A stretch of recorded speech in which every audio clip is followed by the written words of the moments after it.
Segala puji hanya Allah Subhanahu wa taala dengan kebaikan yang menjadikan kenikmatan ini menjadi sempurna. Salah satu kesempatan nikmat yang Allah Tabaraka wa taala berikan kepada kita, yaitu kita dapat melaksanakan kewajiban kita sebagai seorang muslim, yaitu untuk sholat, dan alhamdulillah kita mengerjakannya dalam sholat jamaah. Allahumma sholli wa sallim ala habibina Muhammad sallallahu alaihi wasallam. Salawat dan salam semoga tercurahkan kepada hamba kekasihmu Nabi Muhammad sallallahu alaihi wasallam yang telah berjuang rela mengorbankan kehidupannya, seluruh kehidupannya untuk umat Islam ini.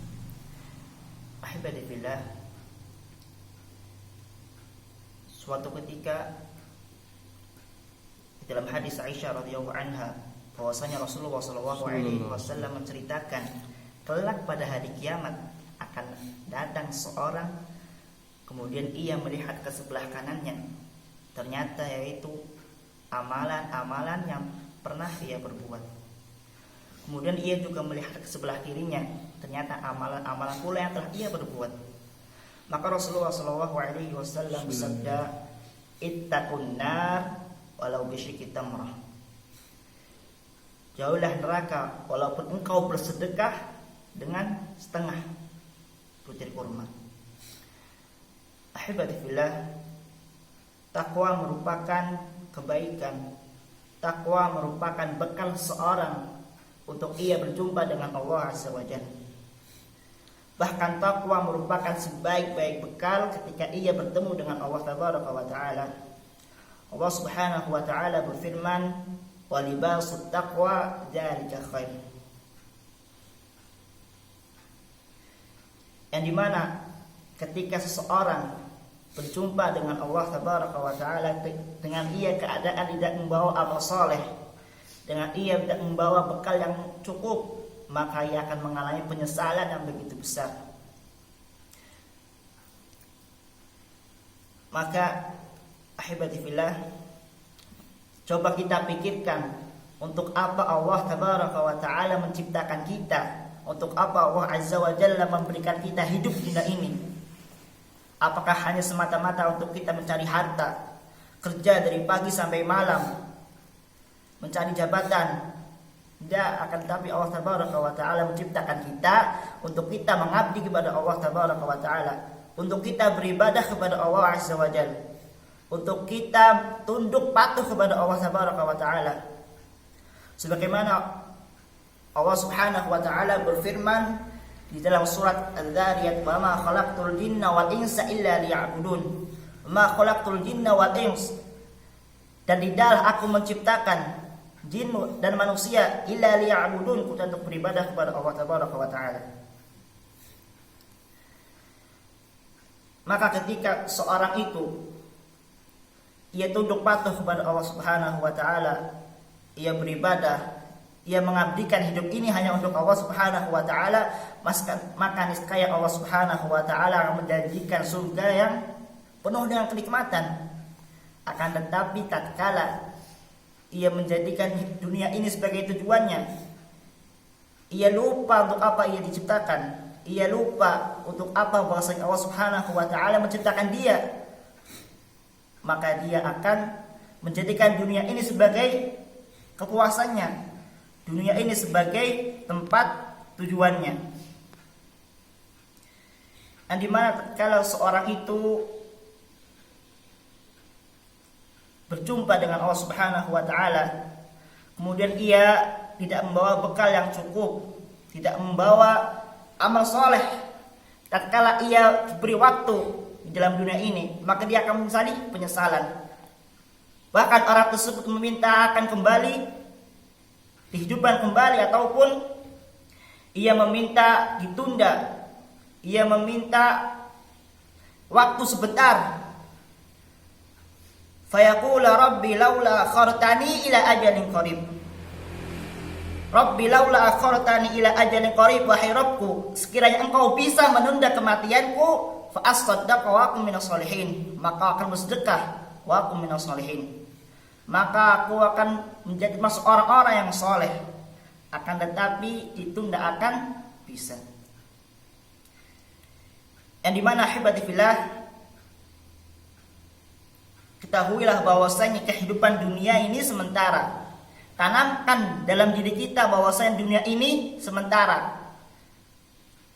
Karena orang yang cerdas adalah orang yang memikirkan hari setelah kematian yang kekal selama-lamanya. Bahkan tatkala kita membandingkan kehidupan dunia ini dan kehidupan akhirat, itu begitulah panjang. Bagaimana mungkin seorang hamba Allah, seorang manusia, seorang yang diciptakan oleh Allah Subhanahu wa taala, ia rela mengorbankan kehidupan akhirat yang kekal selamanya demi kehidupan dunia ini yang sementara. Bahkan Allah Subhanahu wa taala tatkala membandingkan kehidupan akhirat dengan dunia ini begitu panjang. Perbedaan yang begitu sangat panjang. Allah Subhanahu wa taala berfirman, "Wa inna yawman 'inda rabbik." Dan satu hari di sisi Rabbmu, ka'alfi sanati mimma ta'udun. Seperti 1000 tahun menurut perhitunganmu. Coba kita bayangkan, kita rela mengorbankan dunia ini. Kita rela mengorbankan dunia ini hanya untuk membangkang, hanya untuk bermaksiat kepada Allah Subhanahu wa taala. Ia rela menjual dunia ini ia rela menjual akhirat ini hanya untuk dunia. Maka ini perbuatan sangat bodoh, ya. Karena apa? Karena kita kelak akan menghadap Allah Subhanahu wa taala dalam posisi kita sendiri. Harta kita akan menikmati jabatan kita dalam waktu yang lama. Kita akan menikmati jabatan kita dalam waktu yang lama. Semuanya kita akan tinggalkan. Tapi kenapa kita mengejar sesuatu yang pasti kita akan tinggalkan? Ahibati fillah. Ada suatu peristiwa kelak pada hari kiamat yang begitu menegangkan, yaitu tatkala seorang pendosa yubassarunahum, mereka saling melihat, yawaddul mujrimu law yaftadi min adzabi yaumi idzin bibanihi.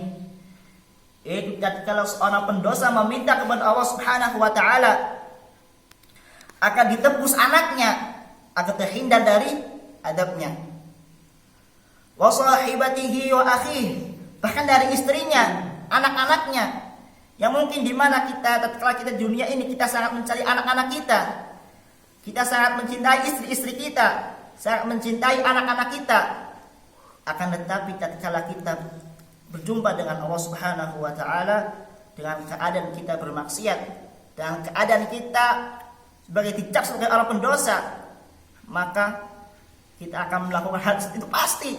Tatkala seorang berjumpa dengan Allah Subhanahu wa taala dalam keadaan ia bermaksiat, dalam keadaan ia berdosa, maka ia akan sebagaimana dijelaskan oleh ayat ini. Na'udzubillahi min dzalik. Ahibati fillah, maka dari itu tatkala kita mengetahui untuk apa Allah Subhanahu wa taala menciptakan kita, maka marilah kita bersama-sama menjalankan tujuan hidup kita yang sebenarnya. Memang tanpa kita melupakan dunia ini, bahkan Allah Subhanahu wa taala berfirman, "Wala tansa nasibaka minad dunya." Dan janganlah kalian lupakan bagian kamu di dunia. Akan tetapi dunia ini, bagaimana caranya kita untuk menghantarkan kebaikan dalam akhirat kita. Ahibati fillah, dulu ketika saya bercerita dengan guru saya, kemudian dia menceritakan bahwasanya ia melihat sebuah rumah yang begitu besar, yang begitu mewah. Tapi apa yang dia katakan? Apakah dia mengatakan, "Masya Allah, besar sekali rumah ini"? Tidak. Akan tetapi dia mengatakan, guru saya, bagaimana ini hisabnya rumah sebesar ini? Maka dari itu kita sebagai seorang yang muslim, kita sebagai seorang yang mukmin, hendaklah kita menjadikan akhirat di pelupuk mata kita dan dunia di tangan kita. Karena hakikatnya kita adalah hamba Allah. Kita adalah ciptaan Allah. Qul inna salati wa nusuki wa mahyaya wa mamati lillahi rabbil alamin. Mungkin hanya itu yang dapat saya sampaikan. Semoga bisa bermanfaat bagi kita. Barakallahu fiikum wa ahsanallahu ilaikum. Assalamualaikum warahmatullahi wabarakatuh. Waalaikumsalam warahmatullahi